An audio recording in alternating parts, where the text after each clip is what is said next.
Good afternoon, everyone, and thanks for attending our talk, Enhancing Automatic Vulnerability Discovery for Windows RPC and COM in New Way. My name is Zhiniang Peng, and this is joint work with Fangming and Ranger. And first, please allow us to introduce ourselves. I'm Zhiniang Peng, and also known as Edward Peng in Twitter. And I'm an associate professor for Huazhong University of Science and Technology. And in the meantime, I'm also a security researcher at Cyber Kunlun. I got my PhD degree in cryptography, but actually I was interested in all areas of computer science. And I work in both in defensive and offensive security. Previously, I have published many security research in both industry and academia. To get more information about me, you can find it in my personal site. And also, I'm a bug hunter in the past 6 years, and here are some of my bugs in the past 6 years. And most of the time, I'm doing vulnerability hunting on Windows or some web applications. So we are going to talk about how do we find some of those bugs automatically in COM and RPC. Good afternoon, everyone. Here's the introduction of me, Fangming. I'm a PhD student at University of Chinese Academy and Sciences, and my research focuses on Windows security and reverse engineering. My research publishes on Unix security, NDSS, and black hats. I'm also interested in automated bug finding ideas and tools. I'm my name is Ranger, and I'm a security researcher at Cyber Kunlun. I focus on the Windows bug hunting and exploitation for several years.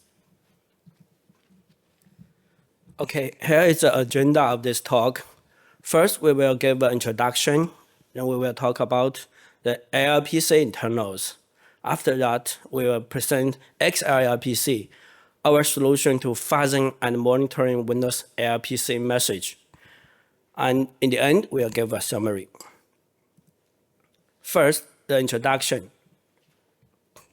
RPC and COM is a large attack surface for those finding LPE and RCE vulnerabilities on Windows. And there are many in the wild exploitation in this area in the past. Historically, research in this area has focused on existing vulnerability pattern. For example, the race condition vulnerability, the file redirection vulnerability. However, finding those vulnerabilities require a significant time on reverse engineering. We want to fuzz RPC and COM server in Windows to find vulnerability automatically, to reduce manual work. However, to fuzz COM and RPC server, research often find themselves need to creating custom corpus and fuzzer for each different interface, while reversing engineering process need a lot of human work. And in this talk, we will present our solution to do it. To fuzz RPC and COM server, our solution is XALPC, a cutting-edge RPC and COM fuzzing and monitoring tool to hunt RPC and COM vulnerability automatically. The second part, the ALPC internals. ALPC stands for Advanced Local Procedure Call on Windows operating system. It's an inter-process communication mechanism on Windows. It works just like the network socket. A server listening on an ALPC port, and a client can connecting to that port, and then they can exchange message. ALPC is widely used in Windows. For example, the COM, the RPC, the RPC server depends on ALPC for local inter-process communication. An ALPC port object is a kernel object, and its use is similar to the use of network socket. When a server opens a socket that a client can connect to it in order to exchange message, And if you fire up one object from the system internal chute, you will find that there are many ALPC ports running on Windows, and just like this picture shows. And there are some typical ALPC API for ALPC server and the client. It works just like the socket API. It's easy to understand them from their name. The server called NT-ALPC create port to create a port. The client called NT-ALPC connect port to connect to the port. Then the server and the client can both call NT-ALPC send write receive port to send and receive message. The RPC message includes two parts. The first part is the port message, which is the header and the data of the message. And this is our fuzzing target in this talk. The second part is ALPC message attributes, which is attributes header and data for advanced feature in ALPC communication. For example, handles and some other objects. The NDR engine, which stands for Network Data Representation Engine, it's a marshalling engine of the RPC and DCOM component. Actual data in ALPC message is marshaled and unmarshaled by the NDR engine. Data marshaled in NDR format is our fuzzing target. This picture shows an architecture. When a client application wants to call a remote function with parameter, argument 1 and argument 2. The NDR marshal engine will marshal those two parameters into the NDR marshaled buffer. Then the RPC runtime will touch this buffer in RPC message and send it to the server in ALPC channel.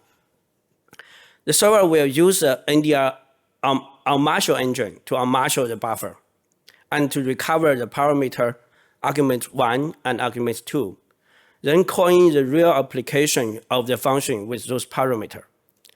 For more detail of NDR engine, you can find it on the MSDN document online. So here is a basic architecture of the RPC over ALPC. The RPC client and the RPC server will communicate through RPC channel. And all the parameters were marshaled into NDR marshaled buffer in the ALPC channel. And we are going to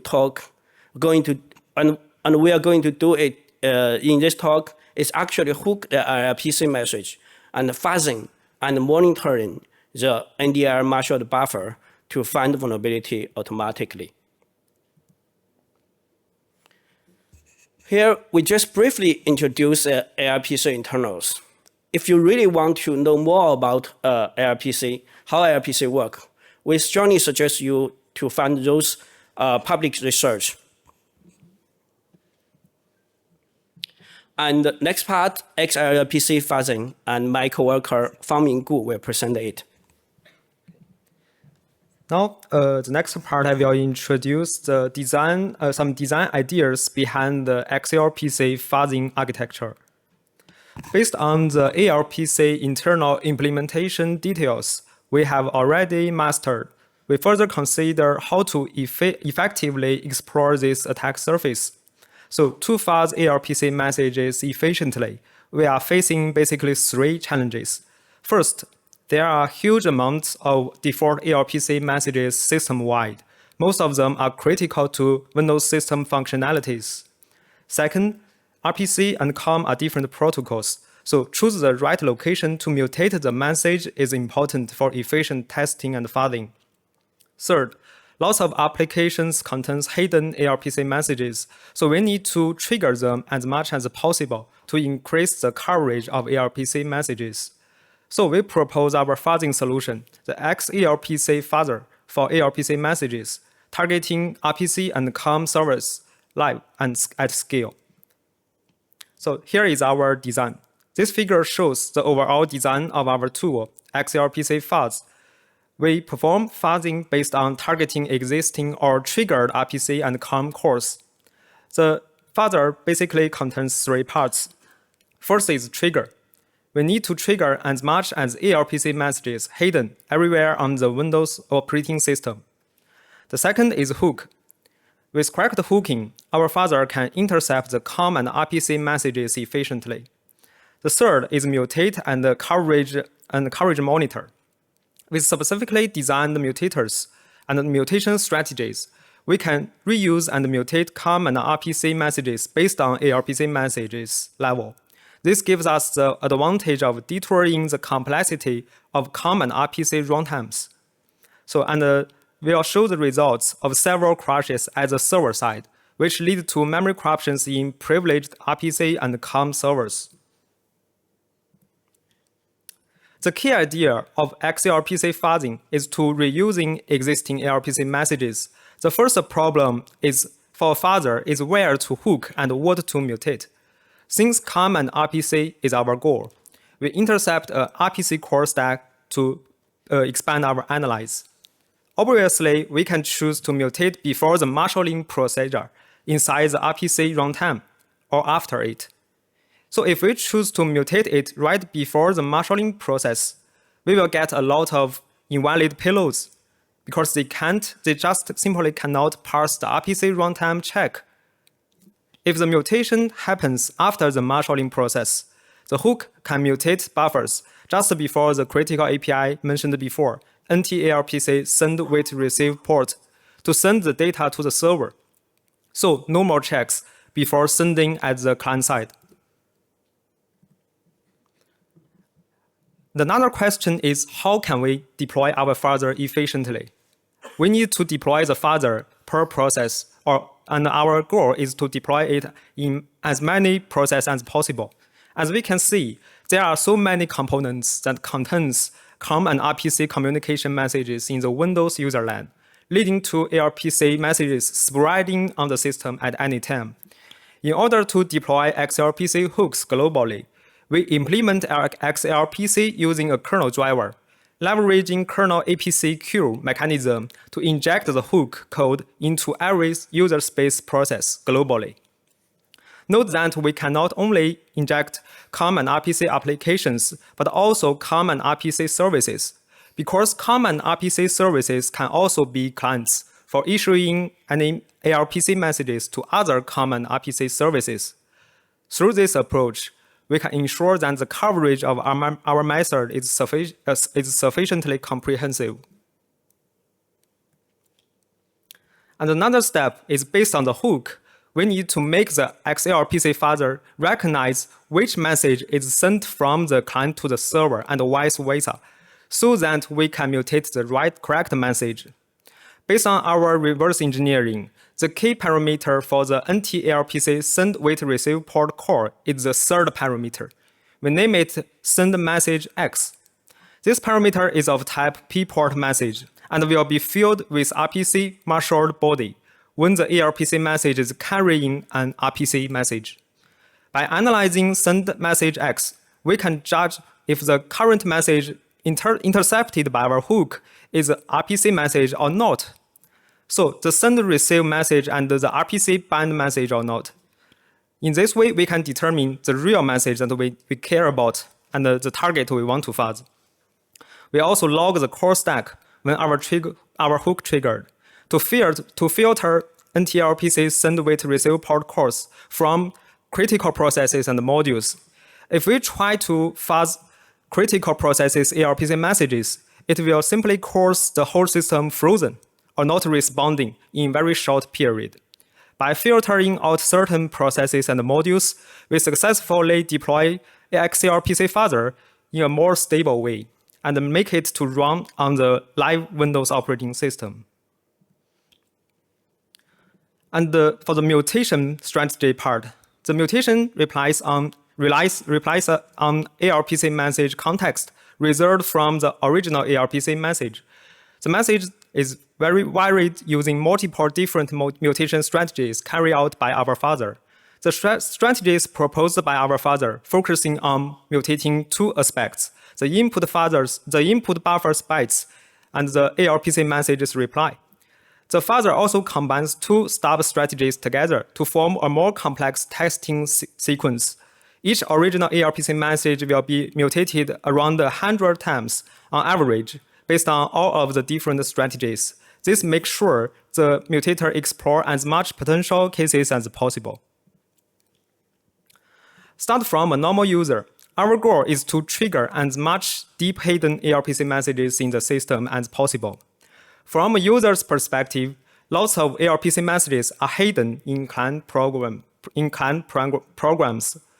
So the trigger component tries to trigger GUI applications, command line applications, schedule tasks, and different kind of system services using clicking, input, start, schedule start, and service start, etc. We trigger all scheduled tasks and restart all services registered on the Windows system to activate as much ALPC messages as possible. We involve random GUI clicking and command line inputs to drive applications to send ALPC messages, which will be intercepted and called by our fuzzer before sending to the server side. In this way, we make sure that we can trigger as much hidden ALPC messages as possible.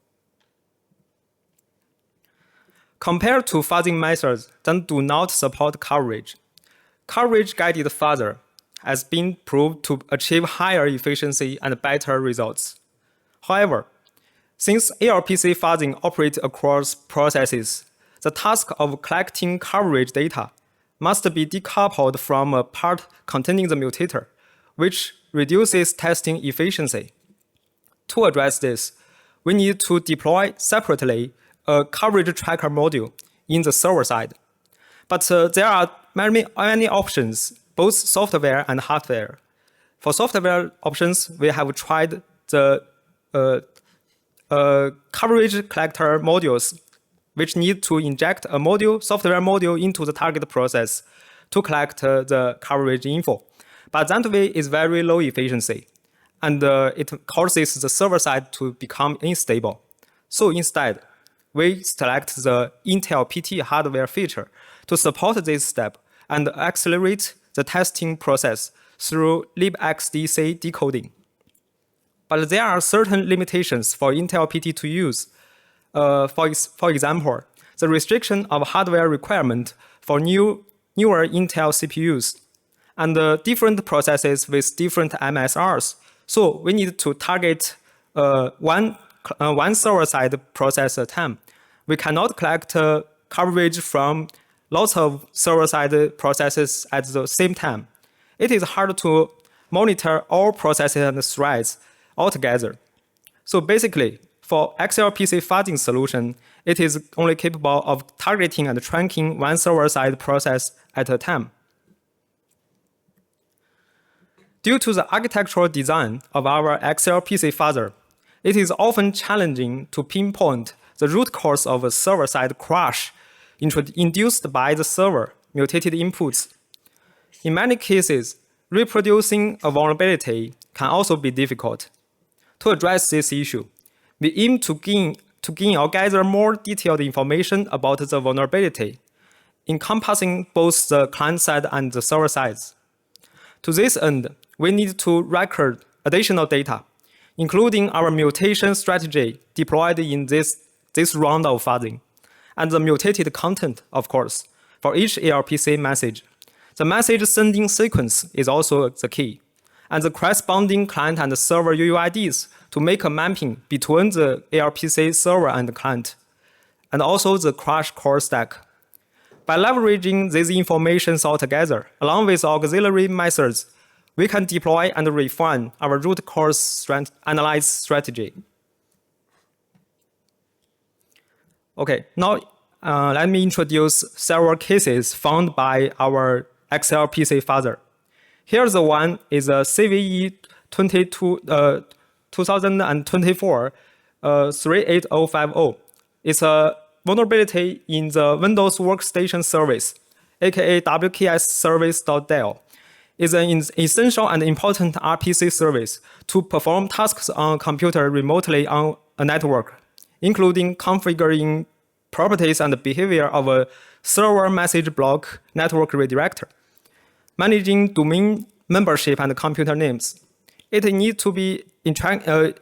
also needs to be noted that this service is enabled by default on the newest Windows 11 PCs. Such the number of enabled transport protocols and the number of current logged on users is also managed by this critical service. This service also exposes RPC interfaces for local users to query information about the workstation.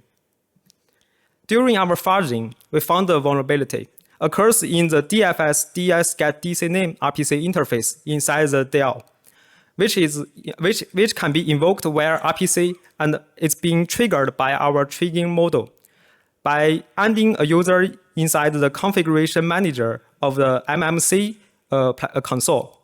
If a normal user invokes this interface using the crafted arguments, a heap overflow memory write would occur, causing the elevation of privilege issue. The root cause of this bug is also caught and analyzed and found by our XALPC fuzzer. And we found the crash course through root cause analysis procedure, and also can successfully reproduce the vulnerability. And we found the problem inside the DFS-DS get DC name function. The function receives 3 parameters. The third parameter is of type PRPC string. Its structure is shown in the left, and the core stack of the crash is on the right. So basically, what we do with our XALPC fuzzer is triggering the RPC core originally, and then mutate the message based on the captured ALPC message. Through several rounds of mutation, we found and caught the crash dump of this service. There's an incorrect length check lead to the crash, and the stack dump helps us to bring out the root cause of the vulnerability. Here's another bug, and it's very interesting, also caught by the XALPC fuzzer. When our trigger launches a PowerShell.exe by default, the XALPC fuzzer triggers a bug that calls directly a BSOD, which is a very classic bug on Windows operating systems. And we begin our root cause analysis. We found the BSOD's root cause is a service crash. The crash is inside the services.exe, which is a very critical process on Windows. When the service dies, the BSOD will happen.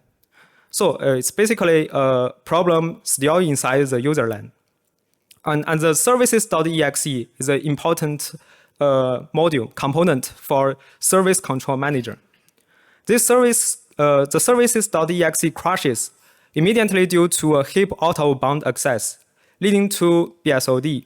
The corresponding mutator for triggering this bug is a random replace 2 bytes with 0xFF. So basically, a very simple mutator can trigger this bug. The mutated ALPC message is then processed at the server side, resulting out of bound due to the lack of proper checking of the input ALPC message buffer.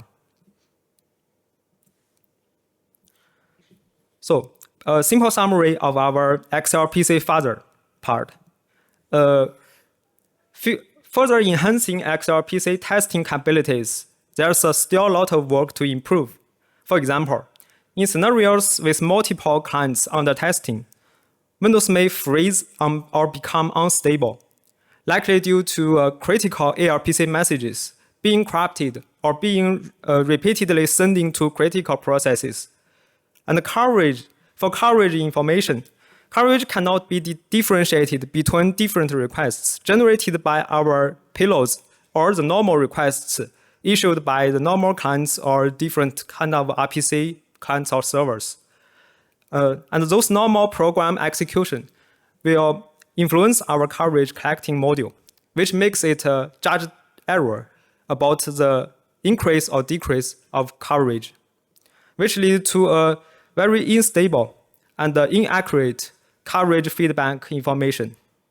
So these things will affect the efficiency of our XALPC fuzzer, which is a further enhanced feature that we need to consider. Okay, the next part is XALPC monitor. Okay, good afternoon, everyone. My name is Ranger, and I'll bring the next part, the XALPC monitor.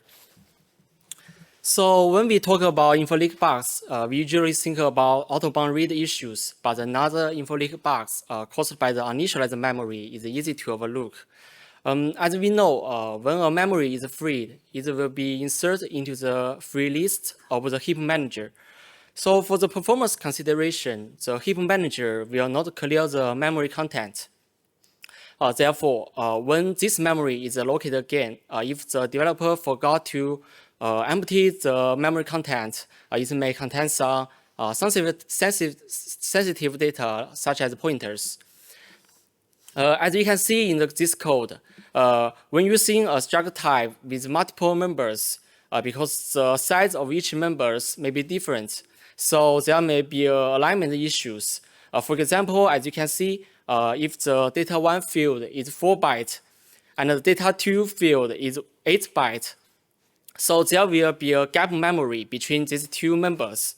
So if the developer forgot to empty the gap memory may contain some uninitialized data. So how's the uninitialized data leaked to the attackers? Let's review the RPC communication process. As shown in the diagram, the client sends a request to call the server's interface, and this request will be handled and reach the interface function in server side. Here we give a sample function, do something. This function will generate an object and then marshal this object into binary data through the marshalling process. And the marshaled data will subsequently send back to the client via ALPC. So once the client receives the messages, the client-side RPC runtime will generate the retrieved object based on the binary data through the unmarshaled process. So this is a simple communication circle. During this process, the leaked data is written into the binary data in server side during the marshalling process, and then returned to the client via ALPC. So therefore, the client only needs to read the binary data in client-side ALPC level, and then he can get the leaked information. So how to identify if the data is uninitialized if we are in client side? So we need to enable page heap for all the system process, because without page heap, uninitialized heap memory may contain some unpredictable data, making it difficult to determine which data is uninitialized. But however, when the page heap is enabled, uninitialized heap memory will be filled with a fixed value, 0xE0. So this will be a good signature for us in client side to identify the uninitialized data. So okay, now we know the vulnerability buttons and know how to detect them. It's time to build our monitor module. To detect these info leak bugs, we decided to install hook in server side and hook the ALPC reply API before the message is sent, just like what we did in the fuzzing section, but this time we are in server side. So after we complete the development according to the experience of the fuzzing part, several vulnerabilities were discovered in a short time, but we quickly realized that there are several niches coming.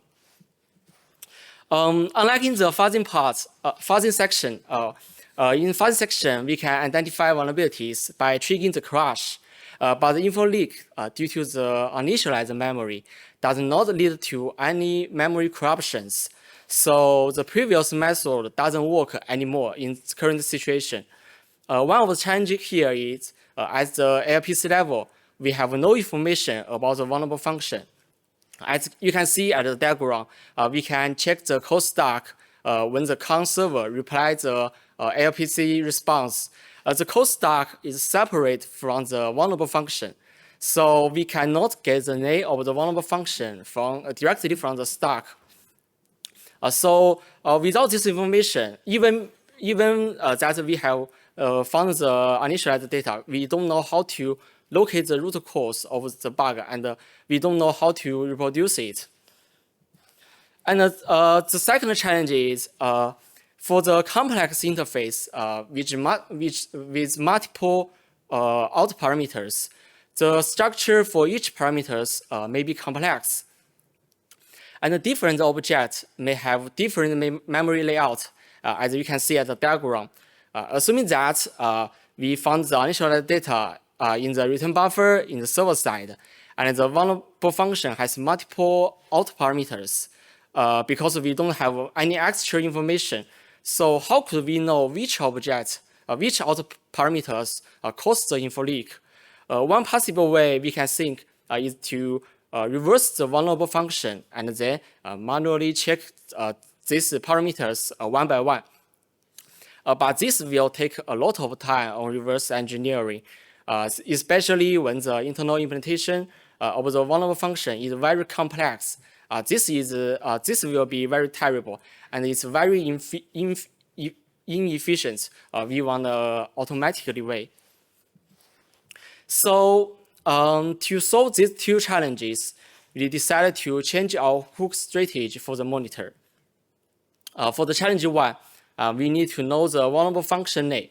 To solve that, we decided to install an extra hook as the RPC4 invoke function. If you are familiar with RPC con in Windows, you should know this function is the entry point for all of the RPC con interface calls.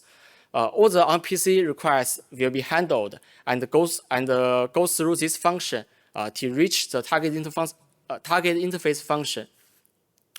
So the first parameter of this function is the target function name, and this is what we are looking for. So we just need to record this address as a global position, so we can use this address later just from the global position. So for challenge two, we need to know which parameter caused the info leak. To solve that, we decided to hook the Marshall process instead. As you can see in the left diagram, all the out parameters will be handled during this period, and then the message will be handled, will be passed to the LPC level. So this enables us to achieve the same result as hooking ALPC level. To achieve that, we decided to rewrite the Marshall process. We can call we can enum the out parameters of the interface function, and we can call the Marshall handler of each out parameters one by one. And once we found that once we found that the return buffer contains the initialized data, and this means bingo, we found the vulnerability. So at this time, we just need to record the parameter index and obtain the function address from the global position from the previous step. Then we just need to save the result into our log, and this will help us to reproduce this bug. Okay, let me show you an example of vulnerability that's discovered by XALPC monitor. This is a Windows print spooler information leak bugs. This bug exists in the RPC interface get the printer of Windows of print spooler service of Windows. This function is used to query some printer related informations. So when querying such as security attributes, the printer service will generate a ACL buffer of the printer and initialize it. The issue here is that this function does not fully clear the memory during the initialization, and the ACL information doesn't fully cover the ACL buffer. So if we look at this code directly when we do reverse engineering, it's hard to say if there is info leak bugs. However, through our monitor, it can quickly find this. It can quickly find that the tail of the ACL buffer contains 8 bytes initialized contents. This means the total ACL size is larger than the expected size. So what we need to do is just to trick this function, and then the rest will be handled by our monitor. It will automatically find this type of issues for us. And this is another vulnerabilities that's reported by XALPC. This vulnerability occurs when the CON runtime marshals the bitstring object, calling the bitstring user marshal 64 function. The implementation of this function is very simple. It aligns the buffer to 8 bytes by calling the function align pointer. And then it will generate the header and the body field according to the information of the bitstring object and generate binary data. So the issue here is if the data is aligned to 8 bytes, there will be no issues. But if the buffer is not aligned to 8 bytes, for example, the last byte of the buffer is 4, and then the last byte of the buffer after the alignment will be 8. So the data from offset 4 to offset 8 will be skipped, and the skipped gap memory will be returned back to the caller. That causes the info leak. As we know, bitstring is used almost everywhere in Windows CON. Therefore, this vulnerability should have existed when Windows CON was created, but it has been ignored for several years. However, through our monitor, we can quickly discover this type of vulnerabilities. So, once we have initial memory leak bugs, we can leak the heap address within the RPC CON service to bypass ASLR through appropriate heap allocation and deallocation. For example, assuming that there is a CON object which has multiple internal pointers, this is a common situation. If the internal pointer memory offset is the same with the initialized memory offset, this means they are overlapped. So we can try to allocate this CON object, and then we free this object, and we try to make the vulnerable function to reallocate the freed CON object memory buffer again. So in this way, we can read out the internal pointer values from the server side. For the user mode memory corruption exploitations, information leak bugs is often important, especially when we need to construct a fake object for our exploitation in server side. When we need a heap address, this will help us a lot. So okay, the final part, the summary. So in this talk, we present XALPC fuzz and XALPC monitor module. Both of them are the hook-based framework to fuzz and monitor Windows RPC CON messages. For the fuzzing part, is a client-side hook. It automatically mutates ALPC messages based on the existing messages to discover vulnerabilities. For the monitor part, is a server-side hook. It monitor and identify leaked memory information in the ALPC messages. So we use this tool to find Windows RPC CON vulnerabilities automatically. In total, we found more than 10 CVE by using this framework. So of course, this should not be the end of this work. Our fuzz and monitor can be improved. To further improve it, one direction is to trigger as many RPC CON calls as possible. Here we can think of 2 ways. We can run Windows client applications and play various features provided by Windows as much as possible. Or we can generate the client code for the RPC CON service to interact with the RPC CON service and cover as many functionalities as possible. Another direction is to improve the mutation algorithm. For example, we can mutate based on the NDR format, and or we can do coverage guide mutations. Okay, that's all of the content of this talk. Thank you everyone for joining this talk.